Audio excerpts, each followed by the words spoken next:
train de vie, les réalités et le quotidien des habitants de Bongouanou.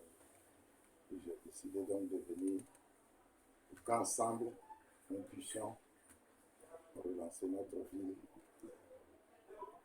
là où elle est actuellement. Et cette disposition me sied puisque je suis presque à la retraite. Je suis donc plus disponible pour venir travailler. Qu'est-ce qui ne va pas selon vous dans le quotidien de cette population que vous voulez changer? Regardez la ville de Bongouanou. C'est une ville à collines. Et cette colline-là entraîne automatiquement un problème d'érosion. L'érosion, c'est toute l'infrastructure de la ville qui est dégradée. Parce que la seule pluie, dès lors que les eaux descendent des montagnes, automatiquement toutes les rues sont inondées. Certes, peut-être la mairie de Bongouanou n'aura pas les moyens suffisants pour traiter ces problèmes d'assainissement. Il importe que nous nous mettons à la recherche de partenaires techniques, de partenaires extérieurs et de par les relations que je pourrais tisser avec ces partenaires extérieurs qui vont venir nous aider. Mais avant, le vrai problème actuel de Bongouanou, c'est l'eau. Vous êtes venu, vous avez passé la journée, vous vous êtes levé, si vous avez eu la chance, vous avez eu de l'eau. Mais il y a des quartiers où ils ne voient l'eau des pompes qu'à partir de 23 heures. Et les gens sont obligés de se réveiller, de veiller pour que à cette heure-là, ils reçoivent au moins une goutte d'eau. Malheureusement, lors de la visite du président, il avait engagé un processus de construire un château pour alimenter la ville de Bongouanou et ses environnements. Le château est construit, ça fait près de 3 ans. Nous ne savons pas pourquoi ce château n'est pas alimenté. Le peu d'eau qui vient à 23 heures, si vous ouvrez le robinet pour recueillir les premières gouttes, c'est de la boue, ce n'est pas de l'eau. C'est de la boue d'abord qui circule dans les tuyaux. Et ce peu d'eau-là, quand vous le prenez, tant pour ceux qui se lavent avec, suivi de démangeaisons ou de toutes sortes de maladies de la peau, que pour la santé des populations, vous avez des problèmes diarrhéiques insupportables. Si vous allez à l'hôpital, tous ceux qui sont malades, qui ont des maux de ventre, ils sont les plus nombreux. Simplement, lié à notre eau que nous buvons ici à Bongouanou. C'est le premier fléau auquel il faut d'abord s'attaquer, savoir pourquoi notre château n'est pas alimenté depuis cette date-là aujourd'hui. Donc vraiment, ça fait partie des priorités des priorités. Sans l'eau, il n'y a pas de vie. L'eau est en source de vie. Après ça, tout un programme que j'ai fait, je l'ai rédigé en une bouclette que j'ai mis à la disposition de la population pour dire ce que je dois faire. Il y a le problème de la jeunesse. Actuellement, tous nos jeunes sont à la traîne. Des jeunes déscolarisés, des jeunes qui ont fait des études, qui ne trouvent pas d'emploi, des jeunes qui n'ont pas été à l'école, mais qui ne s'adonnent plus non plus aux activités ancestrales de culture qui était la tradition de nos parents. Ce sont des phénomènes auxquels il faut s'attaquer pour pouvoir les assister et se prendre en charge au niveau de la jeunesse. Les femmes d'ici, elles sont très braves. Vous savez, ici, une bonne partie de tout ce que vous voyez au marché Gouro, ça vient de cette région. Ça vient particulièrement du Bongouanou, avec 2 grands sites qui sont la Erobo, qui est la productrice, et Aboussounou. Ce sont 2 des plus grandes régions productrices de produits vivriers et de maraîchers. Mais malheureusement, les infrastructures qui permettent d'accéder à ces sites de production sont impraticables. Il va falloir s'attaquer à ce phénomène pour permettre que d'abord la région et notamment la ville de Bongouanou soit alimentée en produits vivriers pour vivre, et ensuite des nouveaux braves femmes à pouvoir commercialiser un temps soit peu, quitte à avoir à créer même un site de production et de commercialisation, comme il y en a à Kotobi, avec le partenaire technique qui sont prêts à venir réhabiliter le centre de Kotobi, pour qu'on ait un centre de groupage avec l'OCPV pour permettre à ces braves femmes-là de conduire leurs opérations de vente de produits visuels. C'est le premier point. Au-delà, toute la jeunesse, les jeunes femmes sont très entreprenantes, mais malheureusement elles sont découragées parce que les débouchés pour vendre leurs produits sont limités. Il va falloir donc voir quel est le phénomène qu'il faut mettre en œuvre pour leur permettre d'écouler facilement leurs produits. Jusque-là, on avait la route qui était fermée, mais heureusement la route est ouverte. Il va falloir s'appuyer sur ça pour les encourager à revenir encore à la production forcée. Ensuite, il y a le problème des terres. Le problème des terres ici est un problème culturel. Chez nous, on dit la femme n'hérite pas. Mais c'est la femme qui travaille actuellement dans nos vies. Ce sont les femmes qui nourrissent leurs parents, qui font que leurs enfants vont à l'école. Mais nous sommes dans un système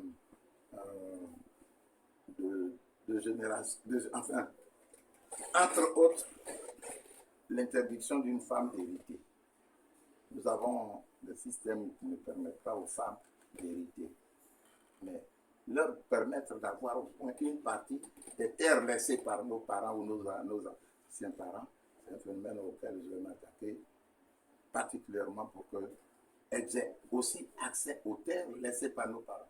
Aujourd'hui, il n'y a plus de forêt vierge. Pour dire qu'il va trouver une autre forêt vierge. Ce sont les jachères laissées par nos parents et que ces femmes-là aient accès à une partie pour continuer leur activité. Mais ça, c'est un problème culturel auquel il faut s'attaquer pour qu'on puisse être au moins en phase avec les lois de notre pays. Tout enfant hérite de son père ou de ses descendants. Pourquoi chez nous ici, on empêche nos femmes, nos sœurs d'hériter? Ça, on est en discussion, sera en discussion permanente.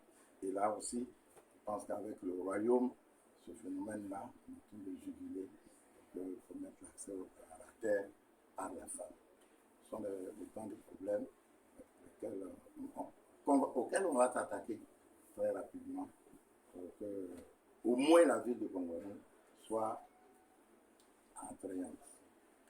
Au-delà, nous avons des sites touristiques. Vous voyez, ces collines-là, il faut les exploiter du point de vue touristique. Je disais qu'à l'époque,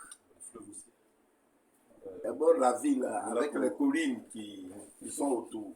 À l'époque des vignerons qui faisaient des motocross, on avait envisagé un projet de circuit tout autour de la ville à travers les collines et les vallons là, faire un circuit touristique pour attirer les touristes.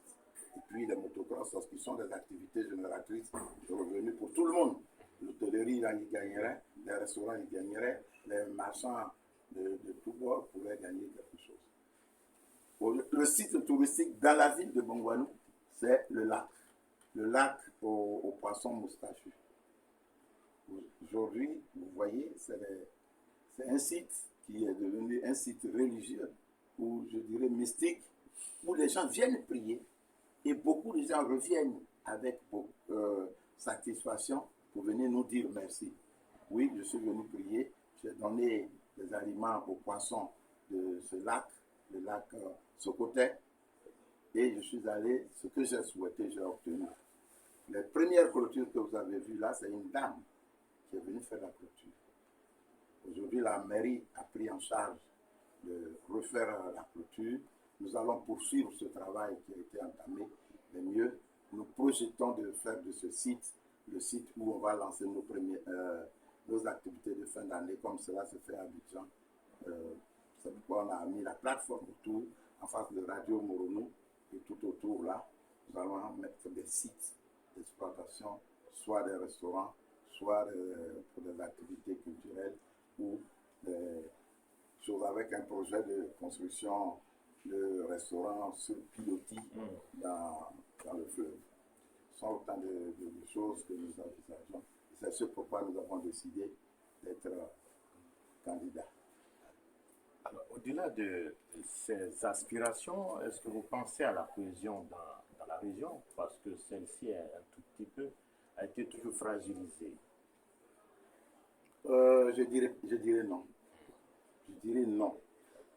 Jusque-là, en tout cas jusqu'à une époque très récente, la cohésion sociale a toujours existé ici, à Pongouane. Vous voyez, c'était la boucle du cacao.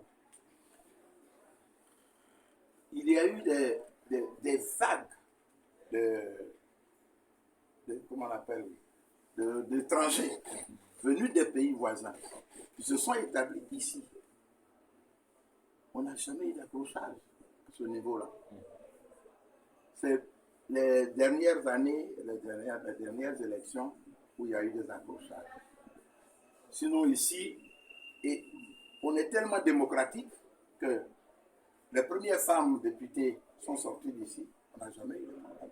Quoi qu'on dise, que l'ANI n'accepte pas qu'une femme gouverne, mais ici, la plupart de nos députés étaient des femmes. Madame Achi, Madame Atewa Bomo, Madame Atewa Mamari, des femmes qui ont été des grandes dames ici. On n'a jamais eu d'accrochage. Les élections, on a beaucoup de candidats, mais quand on est sorti des élections, on a oublié. Je rappelle que même au temps du président Oufouette, la première ville de l'opposition, c'était ici à Bongouane. Il n'y a pas eu de discussion, il n'y a pas eu de palabres non plus. Mais ça a eu un phénomène, vous voyez, les rumeurs ont fait que, dernièrement, il y a eu des incidents ici. Mais ça, c'est un problème auquel, vous voyez, on a mis fin. Sur ma liste, vous avez tous les partis. Les gens ont décidé de dire, si c'est notre grand frère qui vient, nous on se met derrière. Vous aurez des membres de tous les partis, de l'opposition ou du pouvoir. Ils ont dit, dans la cohésion, le développement local n'a pas de couleur. Si on a l'eau, ça ne va pas couler dans le tuyau du PPACI, ni du PDCI, ni du RDR, ni du RHDP. Ça va couler dans les tuyaux des habitants de Bongouane. Donc ça, déjà, départ la base, avant même que je ne sois candidat, ce phénomène-là, on l'a plus ou moins jugulé avant d'aller aux élections. Dans mon souci, ou avant même des candidatures, depuis 2 ans que des amis, frères sont venus me demander d'être candidat, je dis si, avec ce qui s'est passé, ici à Bongouane, on pouvait faire une seule liste, composée de tous les partis, on faisait une seule liste, on allait montrer aux yeux du monde qu'ici à Bongouane, on n'est pas divisé. Mais vous savez, les raisons politiques font que chacun veut avoir le maximum d'élus pour vivre. Bon, d'autres partis n'ont pas accepté, d'autres ont accepté. Nous sommes donc dans cette dynamique de la cohésion sociale et j'y participerai, j'y ferai tous les efforts. En tout cas, je suis là, je suis candidat et je peux rentrer dans tous les endroits de Bongouane. Il n'y a pas un seul où je peux être intéressé. Je peux vous expliquer ce participation. Le scrutin, c'est le 2 septembre. Un message peut-être particulier à l'endroit de ceux qui vont voter pour vous, ou ceux qui ne vont pas voter pour vous, sur vos électeurs. Mais bien avant, quelle est votre appréciation sur l'atmosphère de la campagne électorale? Mais elle est paisible, hein, depuis que vous êtes venu, hein, vous avez constaté. Moi, par exemple, j'avais un rendez-vous à 10h. La préfecture m'a appelé pour dire, ah, il y a 2 autres candidats qui sont programmés. J'ai dit, mais comme vous ne m'avez pas dit, moi, depuis hier, j'ai mis les bâches qui sont là-bas. Mais bon, comme c'est des frères, dites-leur d'utiliser la bâche. Donc, quand ils vont finir, ils m'appellent, moi, je vais repasser après. Donc, c'est vraiment dans la convivialité. Hein, on n'a pas de... Jusque-là, en tout cas, moi, de mon côté, je n'ai pas d'animosité. D'ailleurs, tous les candidats, je les reçois. La dernière fois, il y a un candidat qui m'a trouvé quelque part. On a pris 30 minutes sur son heure de passage devant la population. Quand je suis sorti, je suis allé vers lui pour m'excuser, pour dire, bon, quand tu venais, moi, je n'avais pas la chose, la population est en train de s'exprimer. On est devant une population, devant des gens qui s'expriment. Je ne peux pas leur dire arrêtez. J'ai pris soin de les écouter et en les écoutant, ça nous a pris au moins 30 minutes. Je suis content. Mon cher frère, il a dit maman, un grand frère, moi-même quand je suis arrivé, je voulais demander, les gens ont commencé à jouer la musique pour déranger, je leur ai dit d'arrêter. Donc ils ont arrêté, on a fini. Paisiblement, on s'est quitté convivialement, je suis allé l'embrasser. Je dis bon, tu prends la place qu'on a montée et puis vous pouvez continuer. Dis-leur ce que tu vas proposer et puis voilà. Mais dans tous les cas, à la fin, on va se retrouver à la commune là-bas. Quel que soit le résultat, on va toujours se retrouver parce qu'il y aura une proportionnelle qui permettra aux uns et aux autres d'intégrer le conseil municipal. Au soir du 2 septembre, si vous êtes déclaré maire de la commune de Bongouanou, quelles seront vos priorités? C'est l'eau. La première priorité, c'est l'eau à Bongouanou. Parce que sans ça, Bongouanou ne vit pas. Tout le monde est inquiet. Tous ceux qui viennent ici s'abstiennent souvent parce qu'il n'y a pas d'eau. Tu viens un week-end. Quand on vient un week-end, où on a quelques hôtels ici, où les gens veulent venir passer le week-end. Ou bien même quand on a des événements heureux ou malheureux, les gens se rassemblent ici. Le week-end, c'est fait pour se reposer. Mais tu viens à Bongouanou, tu es obligé de te lever à 5h, 6h, au plus tard. Si tu t'es levé à 6h30, tu n'as plus d'eau. Tu es obligé d'attendre jusqu'à 10h pour pouvoir te laver. Ou même trouver de l'eau même pour faire le café dans les hôtels. C'est un phénomène auquel la première priorité, c'est le problème de l'eau. Il faut faire en sorte, voir toutes les institutions, pour que l'eau à Bongouanou, on puisse l'obtenir. Le château est construit. C'est un problème peut-être de branchement. Mais comment faire pour que ce branchement soit exécuté, pour que la population ait de l'eau? La première priorité, ce sera l'eau. Et puis, les autres suivront. Dans l'assainissement, quand vous allez là, vous ne pouvez pas circuler, tellement les rigoles sont profondes. Voilà, ce sont là les